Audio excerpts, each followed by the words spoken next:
Alright, identifying this recording for June 25th, 2018. Begin.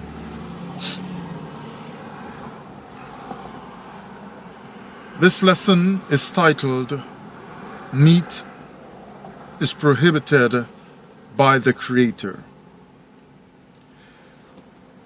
I want to start by reading from the book of Genesis to show what the Torah is saying about eating meat, or what the food should be that man should eat. This is going to be the first instruction from the Creator. So when we say that the Most High changed it with Noah, that actually contradicts his initial instruction. Are you then saying that this God of the Torah keeps changing his mind, like he's not quite sure?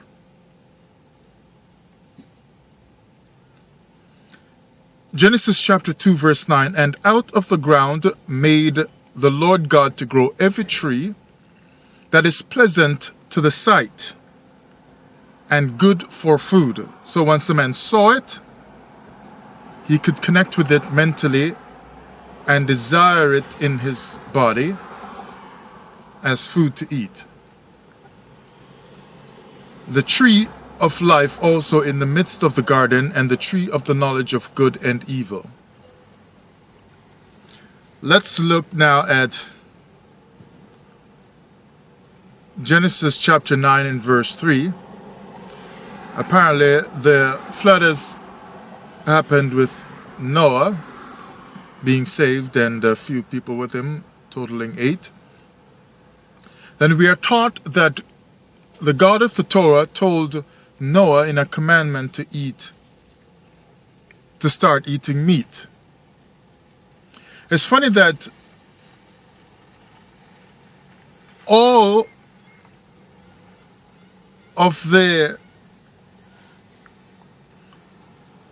people that I've read from, the theologians that I've read from, maybe you've read more and found otherwise, but the ones I've read from, are usually saying that God said to do this, but they're always saying that it was a new thing. However they word it, that's basically what it sums up to be. And they're always letting you know in some kind of way that it was not so at the beginning. So no matter how much they tell you that this is a new thing, they're letting you know that original instruction was to eat food that did not include the meat of animals.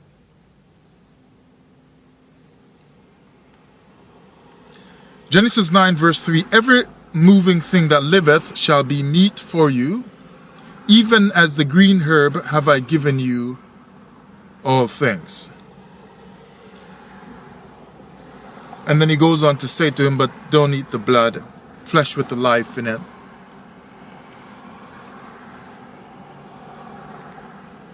As I looked into this lesson,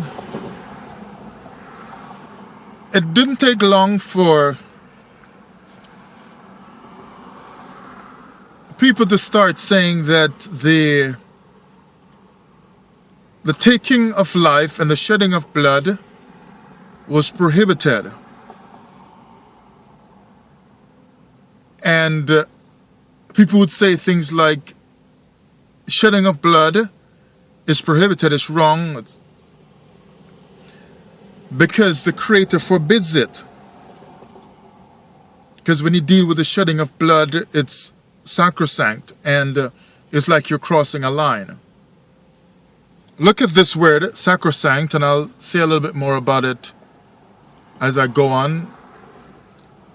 But when you look at its meaning, it says extremely sacred or inviolable, never to be broken or infringed or dishonored.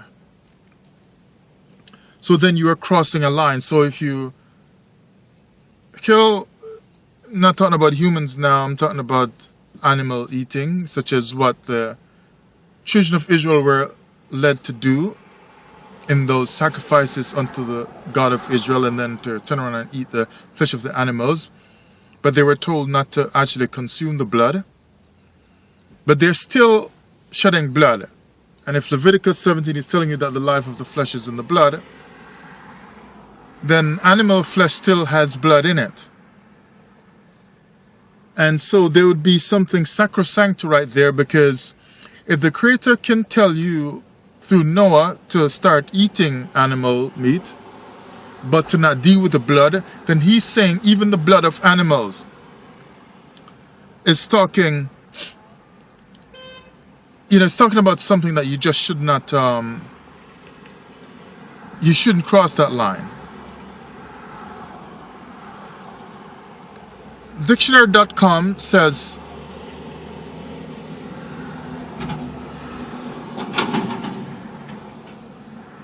that which is sacrosanct is secure from destruction, violence, infringement. So not to assault, which is to cause physical harm. Wikipedia says assault is to inflict physical harm. So is the body of a lamb or a bull being inflicted with physical harm? Are they under physical harm if a high priest needs to put it to death in order to sacrifice unto the God of Israel? If the blood is flowing out of the neck of that animal while they are worshiping and sacrificing unto the Lord, has the body of that animal suffered harm,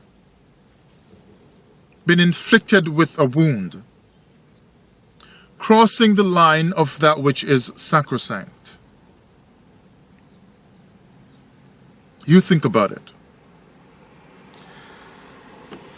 Now let me read from a book here, the Historical Survey of the Old Testament by Eugene H. Merrill, from page 61. Just run about one paragraph.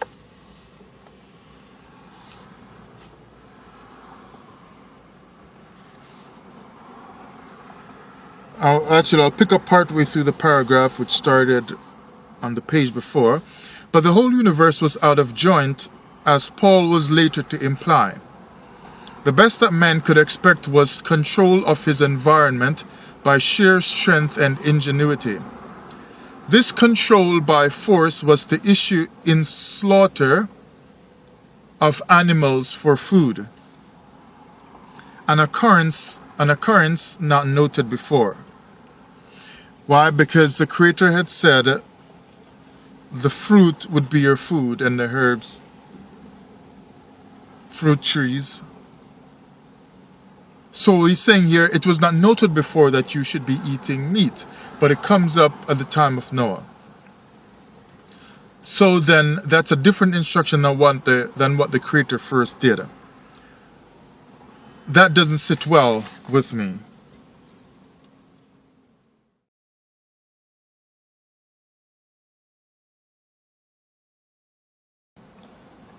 In fact, it seems almost certain that such a thing was actually prohibited before the flood.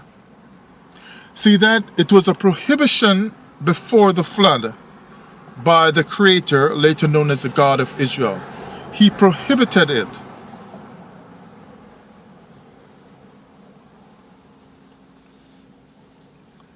At the same time, man was to be very careful concerning the shedding and eating of blood, for in some peculiar sense, the blood was sacrosanct. So you shouldn't cross a line when dealing with it. Basically, you shouldn't be shedding the blood.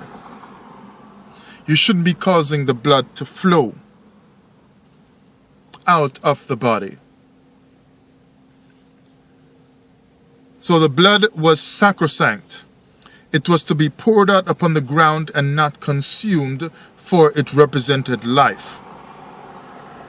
Feeding upon that which was so sacred would be inconsistent with the high premium which God placed upon life. But the problem there is that if the blood is so sacred,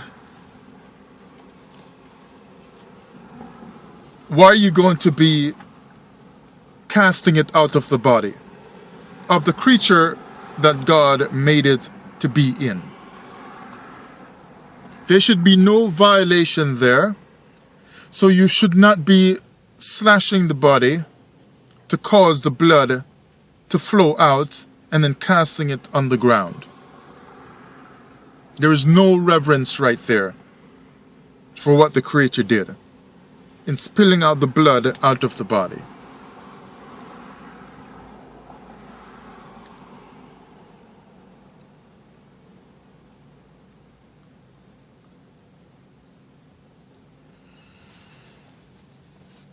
Sacrosanct again here, looking it up some more, it says especially of a principle, place or routine regarded as too important or valuable to be interfered with.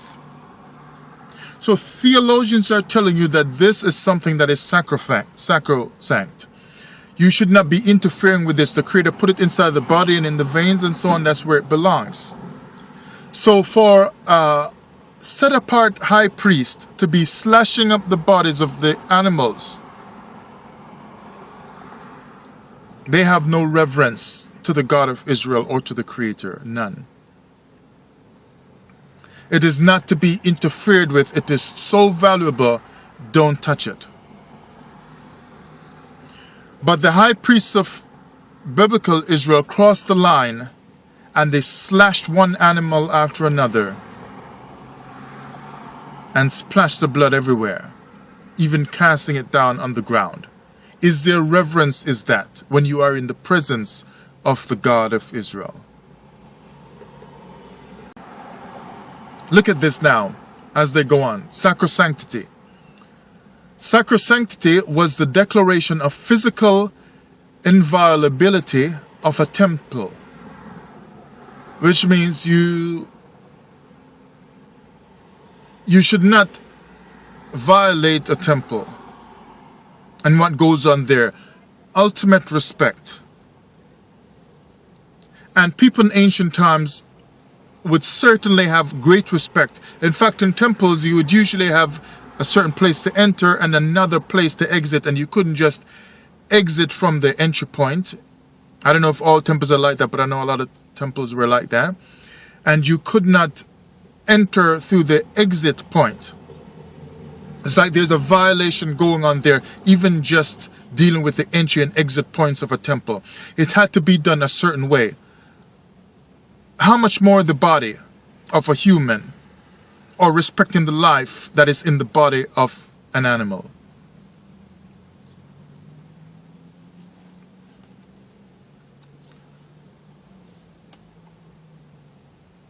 You see, I think we don't understand how people lived in ancient times, that there was a reverence at first on the earth. But when corruption came in later, that's when things started to change. If you had to live thousands of years ago, you'd be living in a different kind of world. You know, talking about before things got bad. But even after things got bad, there was still a level of reverence when you dealt with holy things. I remember even when I was a child in Jamaica, later on I used to sit on the rostrum area, because in our church at that time we ran the sound equipment from on the rostrum. In our case we had it at the side, one of the sides of the rostrum, close by the windows. Like we had the sound board, and you know, the sound system was controlled from there. But normally, when there was no service going on in the church, you didn't see people just running up on the rostrum. Even though we were kids at the time, we weren't just running up, playing, romping around on the rostrum area. If we were in the church building, I mean, we'd play outside, but if we were in the church building, we'd be down in the pew area where the congregation would normally sit. There was even a reverence for the podium area where the service was normally conducted from once the services were in progress. And that's coming from ancient times when there was a reverence in the temple. And so there was just a line that you did not cross. That's giving you an idea of what it means, the word sacrosanct. There is a reverence there, something like a line that you just didn't cross.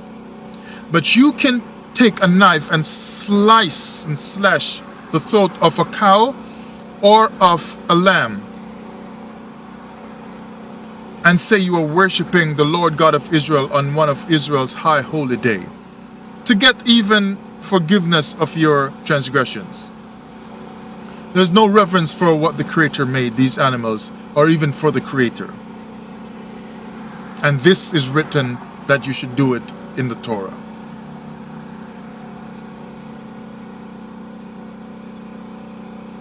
So to go on reading here, sacrosanctity was the declaration of physical inviolability of a temple, a sacred object, or a person which had religious connotations.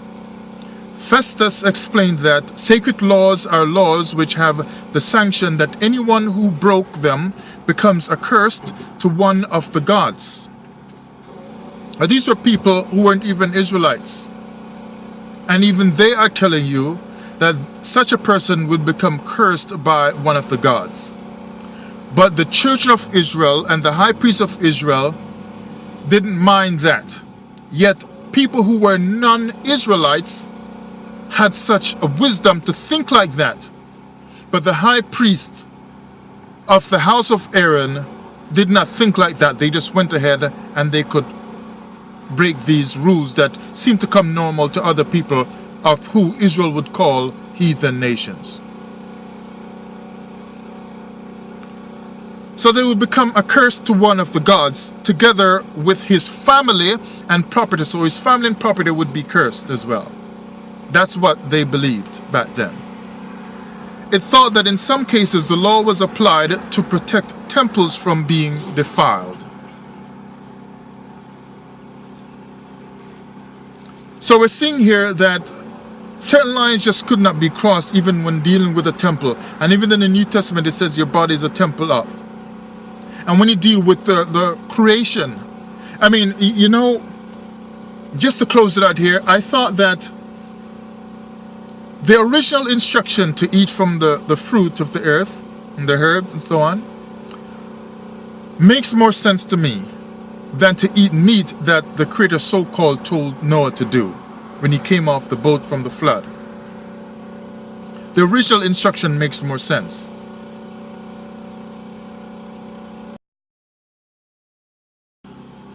Because I would think that people are going to tell you that in ancient times, even in Egypt, they ate fish and meat and so on, and I saw one site that said they ate junk food and things that would make them sick if you were to eat this stuff today and so on.